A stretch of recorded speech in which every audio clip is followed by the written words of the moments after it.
So, welcome back, everybody. Welcome back to the Roleplay Ukraine of Charity Fundraising stream. And please welcome YALINI. YALINI, say hi. Hello. So, and right now, we will be talking about tactical medicine, why it is important, and how you can help. So please, Julia, Yeleni, tell us a few words about yourself. Okay. Okay, my name Julia, but my nickname YALINI. It's old LARP nickname. I'm part of RPG community, more live action RPG, but also TTRPG and other forms. I think I'm freezing. Yeah, no, it's nice. So we can see you all right. Yeah. So yeah.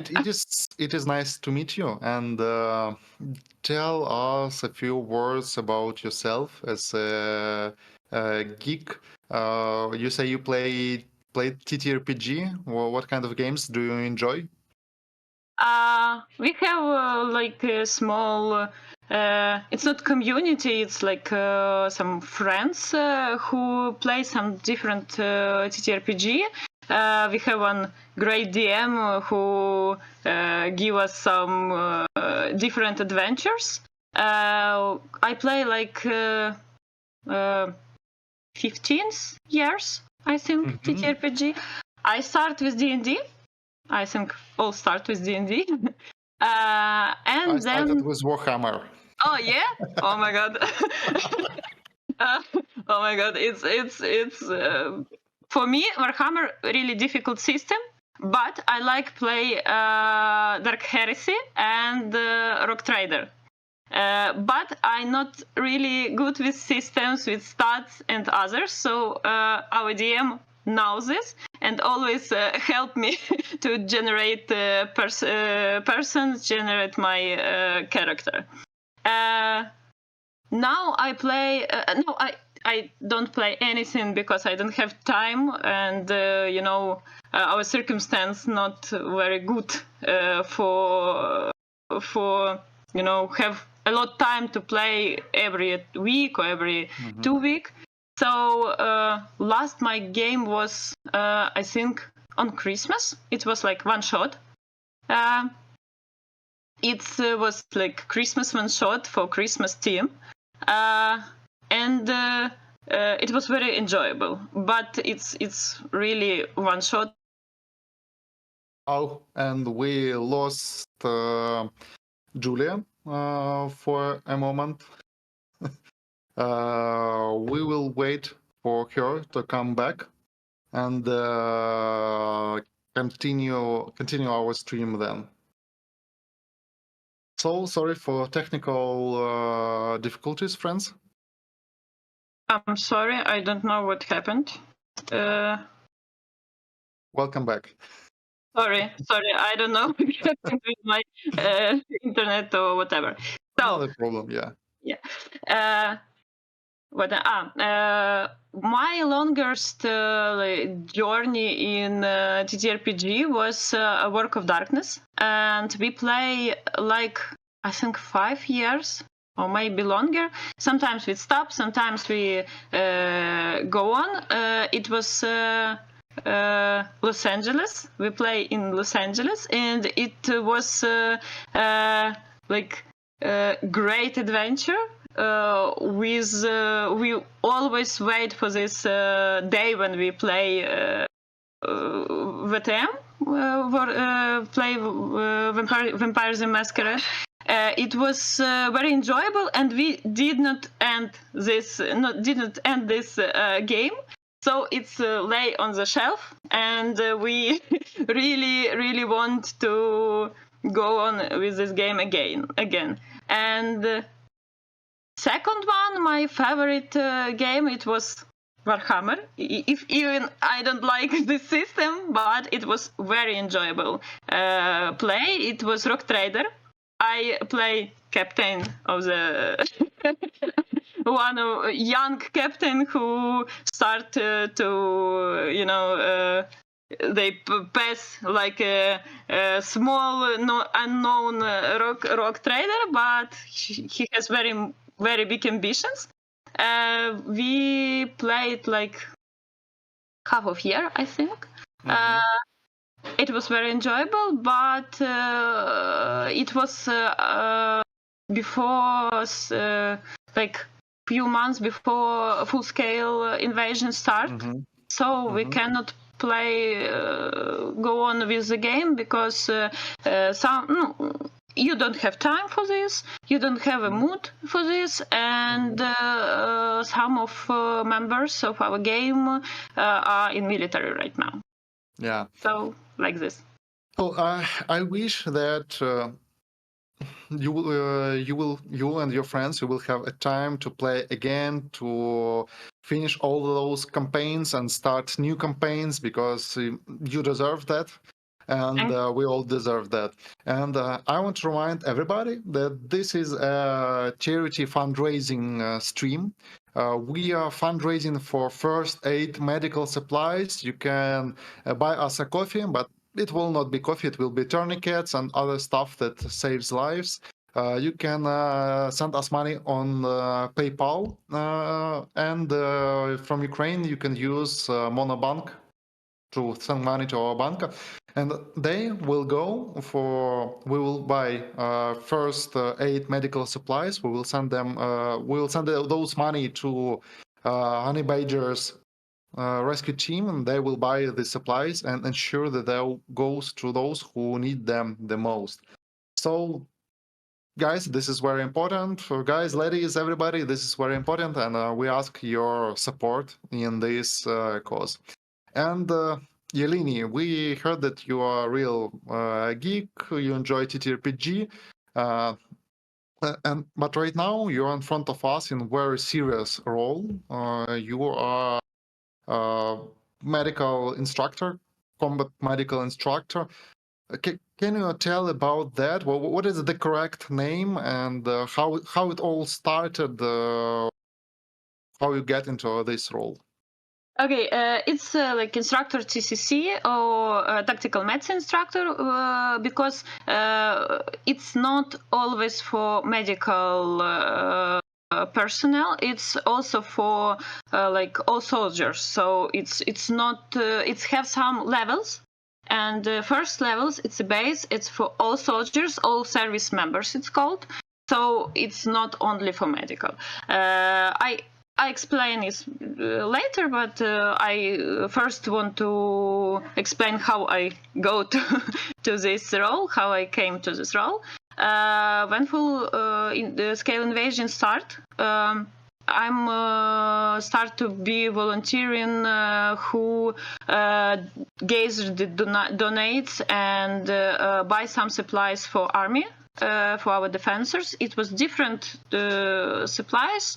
From walkie-talkie to tactical medicine, and also for it was a car and others.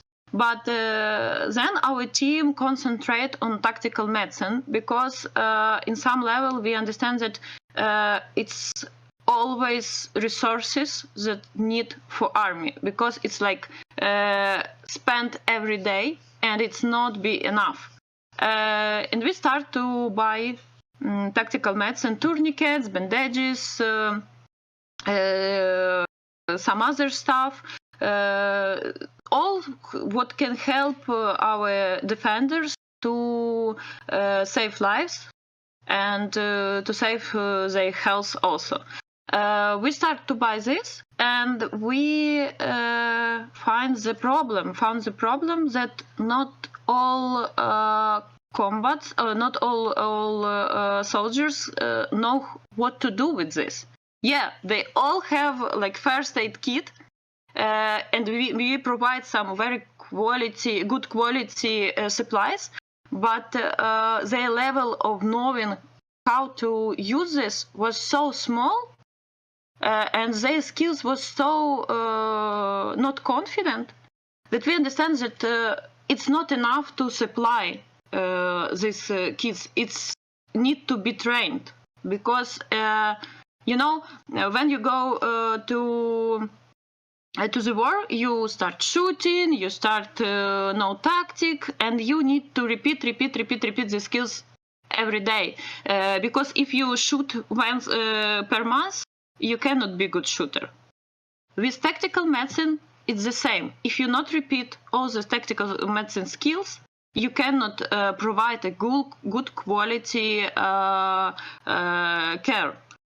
So we find the courses where we can learn how to train soldiers, how to be instructors. TCCC. TCCC is Tactical Combat Care. Casualty care, so it's like a pre-hospital guideline how to provide care on the battlefield. It's like world-known guideline, and all army try to teach due to this protocol, TCC. So we have some courses. We trained how to first how to provide this care, because if you don't know how to provide, you cannot teach this. So we start to learn and train the skills. Then we start to train how to be instructors. After finished all this course, after we go with other more skilled instructors to the soldiers, look how they trained, try to some small steps in training by myself. After like have this experience, it's like half a year, I think, for me to look and to study and to train. After this, I start to be instructor by myself, and I can provide these courses by myself for soldiers. So you spent 6 months training, learning how to provide this help. Yeah. Have you had any medical experience before that? No, I don't have medical experience. I don't have military experience. I completely civilian, and I trained to be trained. I trained to training. So good medical personnel, not always good instructor.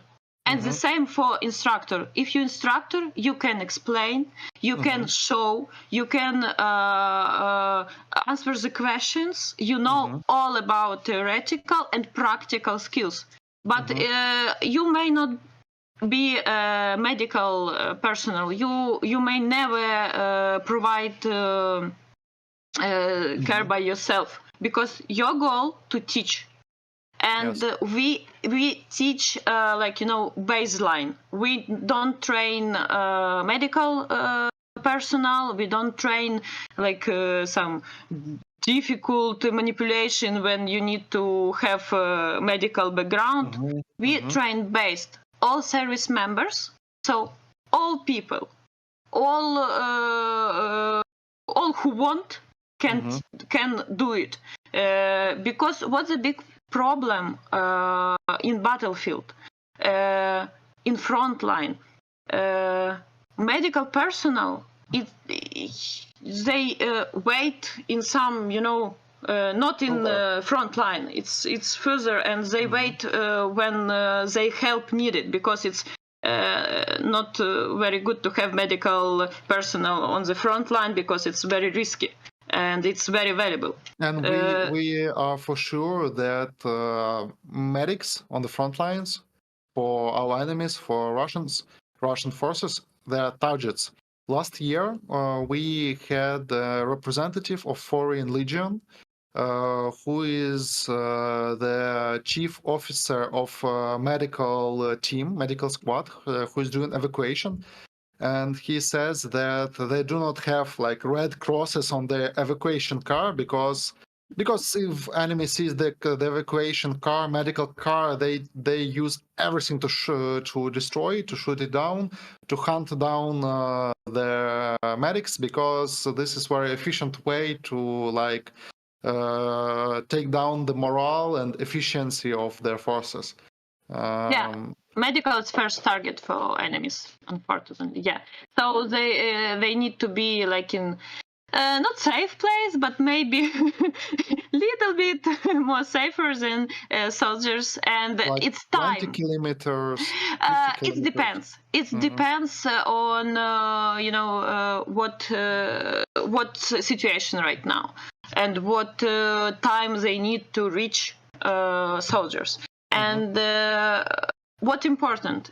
It's always time. Time when medic come to wounded soldiers. So in this time, soldier is first person who can help himself or their combat brothers and sisters, because they have really little time for provide help. From blood loss, if you have wound and you have massive bleeding, people can die like in 3 minutes. 3 minutes, it's time when you need to provide some care, some help. If you don't provide this help, it can be very bad end. So if And on you the front lines, there is no medic. Even if there is civilian wounded, or your battle brother is wounded, the only person who can help it is you, because you are near. You can help. Yes. So about our volunteering work. So our goal to teach soldiers how so many soldiers as we can to provide this help themselves or their combat brothers and sisters. So it's base. It's really base. It's like 5 skills that soldiers need, but it's difficult skills. These skills should be like trained like a reflection. So in any situation, in any battlefield, you should in 1 minute provide this help. First help, so stop the bleed, because it's really short time to save a life. So if soldiers train good, they repeat their skills every no, okay, no days, but maybe every week. After this, they can provide this reflection. They can have this reflection and provide this quality and quick help. So our goal as instructors to teach soldier to provide this help on battlefield. After this, other trainers, other teachers, other instructors with big level, with medical experience, maybe with military experience, on this base they can layer add more layers for more difficult help if it needed. Our goal to lay this base. So like we work it's not work because instructors, it's also volunteering. We don't have pay for this. It's our part is our volunteering work. So we do it like year and half, I think, like this. Person me do it. And we go to the city on near front line and work with that soldiers that right now in combat. They right now on the front line, but they want to improve their skills and they want to learn, and they really want to know how to save themselves or their brothers and sisters. So we go with our team. It's 5 people in our team right now. We go to the city near front line and try to help these motivated people to be safe as much as possible. That is great. And if I'm correct, I remember that all those tactical medicine protocols, they had this uprising. They were developed after the conflict of American Army in Somali. If our viewers have seen the movie The Black Hawk Down, this is the movie. This is the event after which all these tactical medicine protocols were developed, because after the combat, they analyzed that 80% of casualties could be saved with these basic skills. So a lot of more lives could be saved if American soldiers back then knew how to use all these tourniquets and to stop massive bleeding. And in Ukraine, I believe it was not common knowledge, even before the start of full-scale evasion. Um, Yeah, how you're do right. you feel it now? Before full-scale invasion, I think in our army even it's not in like army protocol, tactical medicine not be like not be like a part of this protocol. So TCC, this world international protocol, start to put in the army on low level, on level government level, like in only in when full-scale invasion start. So even we have war before this, it was not something that you should to know.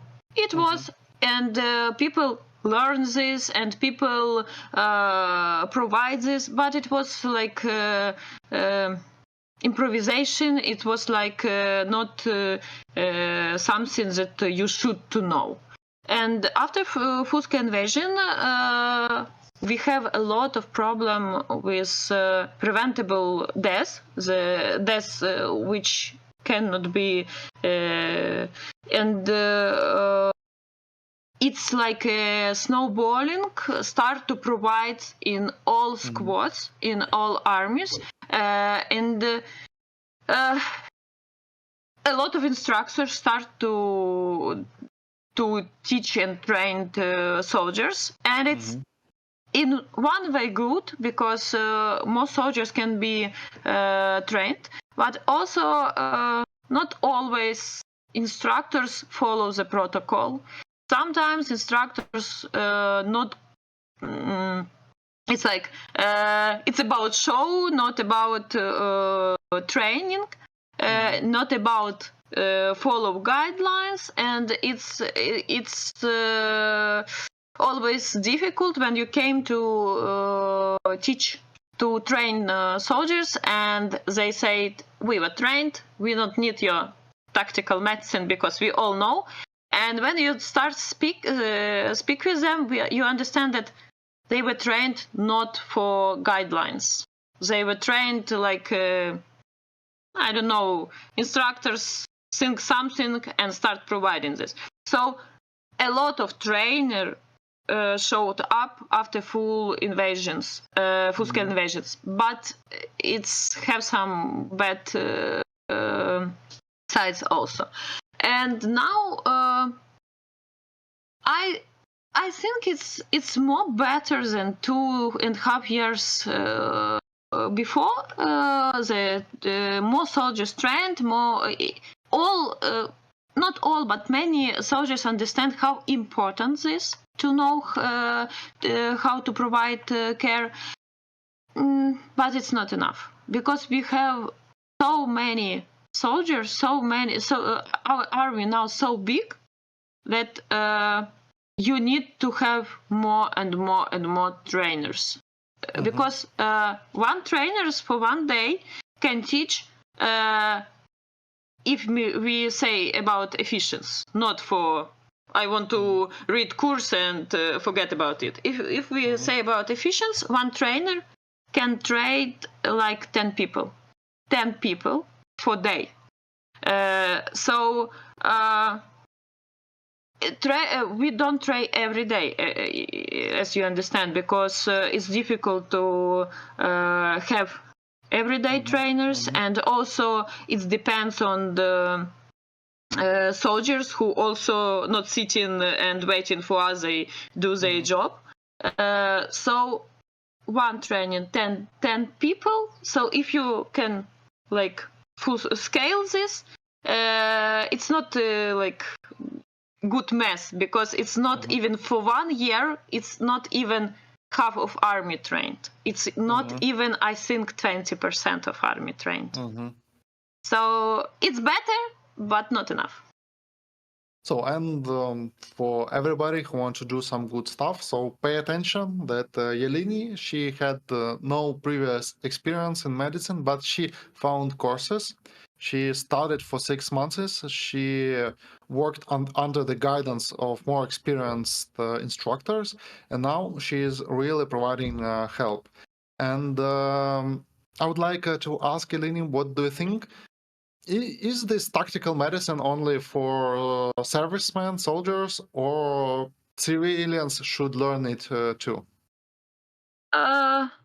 If you civilian and you don't think about join army, maybe you don't need right now tactical medicine, because it's tactical medicine. It's about battlefield. It's about battlefield. It's about threat. So it's not only about medicine, it's also about tactic. You should know some main information about tactic, so you can join medicine, tactical, battlefield, how you should do it, how you should provide medicine and stay safe as it's possible in this situation. But for civilian, it's all civilians should to know how to provide first aid. It's like, if you civilian, if you human, you in our time, you know how to read. You always know how to read. First aid, it's like a read, because we can go for a walk and see some road crash, car crash. So you should know how to help, or you can just break a leg, and it's breaking leg so bad that you have bleeding. You need to know how to stop the bleeding. So for civilian, it's 2 courses, basic life savers. It's CPR. It's how to keep a man alive before medical personnel come and reanimate this man. And second one, it's course stop the bleed. Course stop the bleed really close to tactical medicine course ISM, all service members that we provide. So it's really close and it's really similar. Only you don't need to know about tactic. So if you know how to read, how to write, you need to know how to provide first aid. That is great. So I would like, by the way, just the story that I have heard not so long ago, that there was a car accident in Lviv, and there was a broken limb with blood loss, and there was somebody passing through with a tourniquet and with knowledge, and basically just saved the life of that person. And this is the story we have heard about, and I can just wonder how many such stories there are out there that we haven't heard about. So if you're from Ukraine, you definitely have to learn this stuff. You have to have a tourniquet on yourself, because bombs are falling down. And if you're from other countries, this is just a good skill to have, like basic civilization skill to save the life. Life and death difference. You spend some time learning it, and you can save the whole world in the form of one life, or maybe even more. It's And only for civilian, only 4 hours to have these skills. It's not so much, and yeah. it's not too difficult to find these courses. Yes. And it's also interesting. Yeah. So, your team is doing fundraising constantly. You said that was the first thing that you started, and can you give us some approximation? So last year we gathered about $3,500 dollars for your team. Can you give us just approximation how many tourniquets is that, or how much think you can do, or what is like your budget for months for supplying your if it is not if it is not military secret? It's not military secret, but it's difficult to calculate because every month is different. We supply some stuff for like regular soldiers. It's like first aid kit, and also we supply stuff for medical personnel. So when you supply medical personnel, so it's like in one parcel can be 100 tourniquets, and it's not for a long time. It's like for maybe for months, maybe for 2 weeks. You never know. So 100 tourniquets, if you can calculate, it's like now it's I think $35 if it's CAT. It's combat application tourniquet. And for It's those who depend. do not know, tourniquet is the first, like, and the main way to stop the massive bleeding. It is that thing that you have to use in the first 2 minutes to save. I even can show you this one. It's a tourniquet. It's blue because it's like training tourniquet, but it can be also orange or black. So this can save your life very quick and very effective. So, and it is very important to have like high quality tourniquet, because I have heard a lot of stories of them breaking. Like, you're trying to save someone's life, you put on tourniquet and it just breaks, and you if you're there to see it, to detect it, you can replace it, but this is time lost, this is blood lost, and sometimes you can be just like doing some other stuff, and the tourniquet is broken, and Yeah. this is very bad.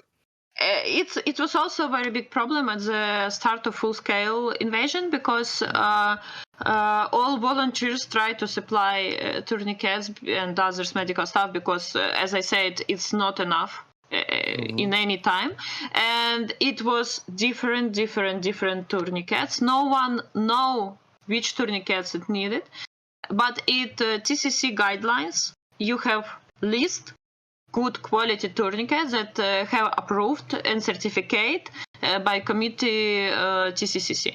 And this tourniquet in this list is good quality and it's work always. Like, okay, 99 and 99%. So other stuff, it's like replica, and it's not about technology, because it's small and it's look like very simple, but all these elements, it's very difficult technology. You should keep like very precision parameters so for work it, and all other replica, it's like, oh, we do it something that looks like a tourniquet. How it work, I don't know, but it's look like tourniquet, so it should be work. It's not work. So in start of full-scale invasion, it was very big problem, because many tourniquets that not certificated, not in the list of TCC, was supplied in Ukraine. Now it's good tourniquet for training. We take this tourniquet for training and provide good tourniquet for soldiers.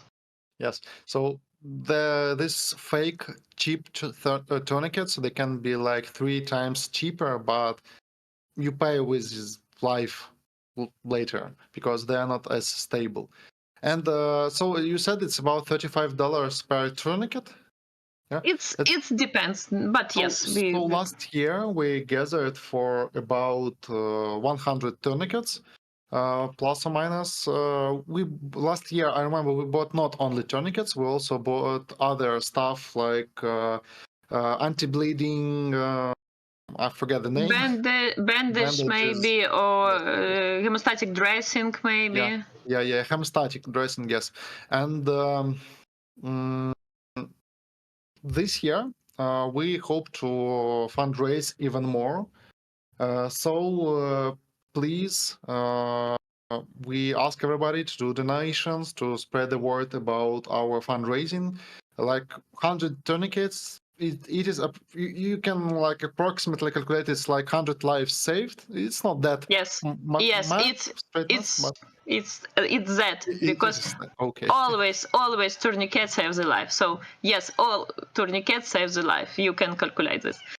So, guys, right now we have more than $2,000. It is approximately 60 tourniquets. It's 60 lives saved. Keep it going, please. And YALINI, your team, your special team, your friends, you have your own traditions, and I have heard you have got your own moral patch. Yes? Yes, yes, we have. It's our new Badger Emergency Squad. It's our squad, our training team, our instructors Mhm. team. It's our patch. It has some history, but and it starts not like our instructors patch. It starts like patch for all who support our team, who for our medics, which we support, and it's more than only instructors team. It's all who save lives and trained how to save lives in our team. Can I go to the some like online shop or to the physical shop and just buy it? No, it's really special limited. Yes. It's only we give this patch for the people that we think our special fan, or our special medical, or it's Mhm. our members of our team. So, and our viewers, you have like unique opportunity of lifetime to save like more than one life and get this patch, moral patch of Badger uh, emergency Um, rescue Squad, yes. squad. Yes, because it is on our charity auction. Please go to our Discord, find charity auction, and find the Ukrainian moral patches. You will get, you can win the auction. It is starting from $100, and you can find Ukrainian patches both in full color and a camouflage color, because you cannot go you cannot go on the battlefield with bright colors on your shoulder. This is a stupid idea. So we have for you both full color, camouflage color, and we have unique badger patch that you cannot buy anywhere, but you can get it right here as a token of gratitude from YALINI and her friends who are saving lives. They are teaching others how to save lives, both of soldiers, both of civilians who are living in the front lines. So let us break the ice in that auction. I want to say big thanks to Trevor. Trevor, our last year Magister of Stronghold Knights, our honorable Stronghold Noble now, who made first bid in the auction for signed flag. And please check out our other auctions. You can win real artifacts, unique artifacts, and save a lot of lives. So, guys, let us break the ice, make the first beat. I will check in a few minutes and see how we are doing. The patch from the real life hero who is saving lives, who is spending her time, energy, money to save the lives. You can support her and her team. So, and I want to say that I'm really happy that I can be here because it's about international community who support Ukraine, still support Ukraine and help and donate. So it will be a very big honor to present this patch for someone who donate and who help us, because it's very important to have international support for us. It's about that we still can go on because we matter something for world. yes, great. Thanks for all our supporters and our donators. And we are in the final minutes of our interview. If you have any questions to YALINI, you can ask them in the Twitch. I'm seeing the chat right now, and I can transfer questions. So I want to say YALINI in our chat. There is Trevor, our great friend. He's saying that you are awesome and inspiring. Thank you. It's good to hear that our volunteer work matter. Yeah. Yutosi, she is asking, is it possible to save life without a tourniquet? I like these questions. It's it's always these questions. In general, yes, but if you don't know how to use tourniquet, what about bleeding, how it works, it will be difficult for you. So it's better always have a tourniquet with you and trained with this. You can save a life because it's different wounds and different situation. But if you have massive bleeding, tourniquet it's must have to it's like a 100% if you can if you know how to apply it, 100% help to stay alive. If you don't have a tourniquet, you always can use direct pressure. It's like old method, but it's very tired method and it's very difficult, and you can try it, but better have tourniquet with you. If you are living in some western city when there is like 2 minutes for ambulance to arrive, you can try to apply enough pressure. It is very hard because it's not like it is very hard. You have to know spots. You have to put a lot of pressure and wait those 2 minutes for somebody to arrive to help you. But if you are in Ukrainian front lines and for 1 second there are like millions of people still living in the front lines, there are soldiers trying to defend those civilians, and if you have massive bleeding, you're not waiting for ambulance is not arriving to you. You have like to get there back like, I don't know, 15 kilometers or more, and you will not be having your hands applying pressure all the time, and if you do not apply pressure for like about 30 seconds, this can be a death sentence to somebody. So, and I've heard a lot of stories about somebody using belt and other stuff, and like half of those stories they have a bad end.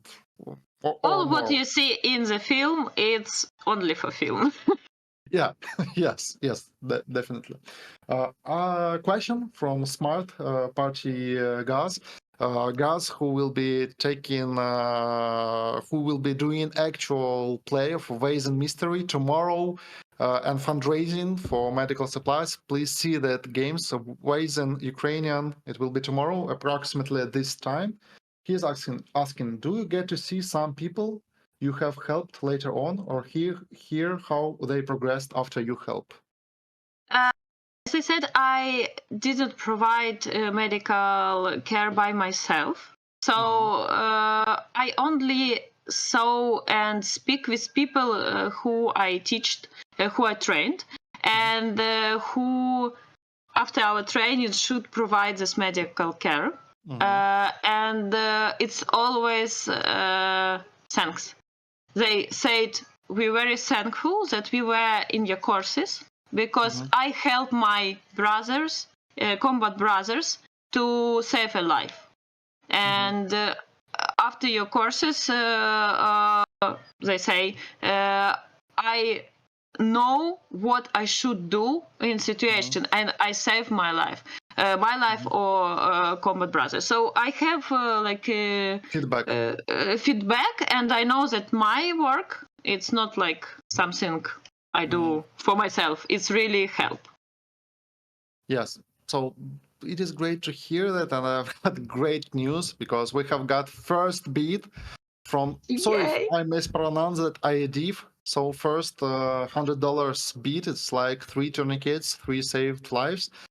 And dear old players, I know you can get better than that. You can place much more. So go for that patch. This is a really unique artifact, and just imagine you putting this patch and your grandkids asking, "Oh, grandpa or grandma, what is that?" And you say, "Oh, we used there was an event, and we donated and we saved lives." Your kids will be very, very proud of that, for sure. And we are proud of you helping us right now. And IDF, thank you. Thank you. So we will be preparing for the next stream.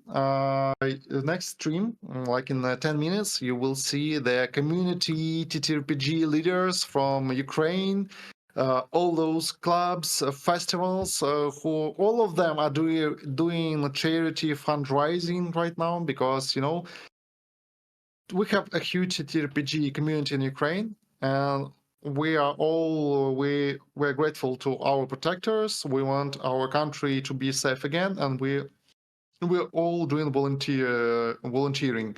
So, and in a few minutes, you will see our leaders who will talk about their history, about their clubs, how it all started in Ukraine. They will talk how is it going right now during the war times, why our hobby is important for us right now, and what are our plans for the future.